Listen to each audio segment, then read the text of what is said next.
ሰላም ወላጆች እነዚህን የመሳሰሉ ፕሌዶች እንዴት እንደሰራቸው አሳያችኋለሁ። ውጪ ላይ በጣም በውድ ዋጋ ነው የሚገዛው ታውቃላችሁ። ነገር ግን ቤታችን ባለ ማቴሪያል ማዘጋጀት እንችላለን። መጀመሪያ ዱቄት፣ ጨው እንዲሁም የተለያየ አይነት ፉድ ከለር ካለን እሱን መጠቀም እንችላለን። በተጨማሪ ደግሞ ረጅም ጊዜ እንዲቆይልን ቪኔጋር እና ዘይት እንጠቀማለን። መጀመሪያ ዱቄትና ጨውን ነው የምንደባልቀው። በመቀጠል 2 ማንኪያ ዘይት 2 ማንኪያ ደግሞ ቪኔጋር እናደርግና ሚክስ እናደርጋለን።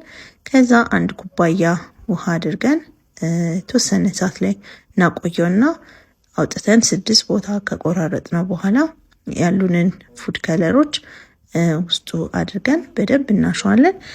ልጆቻችን እየተዝናኑ እንዲማሩ የእጅ ብቃታቸው እንዲጠነክርና የፈጠራ ችሎታቸው እንዲያዳብር ከፈለገን በጣም የሚረዳን መሳሪያ ነው ወይም መጫወቻ ነው።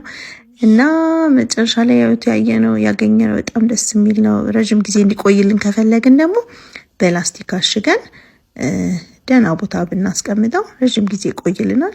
ያወጡ መጫወት ይችላሉ ልጆቹ ማለት ነው። እናንተም ቤታችሁ ሞክሩት፣ ትወዱታላችሁ ብዬ አስባለሁ። እዚህ ክረምት በተለይ በጣም ጥሩ መፍትሄ ነው።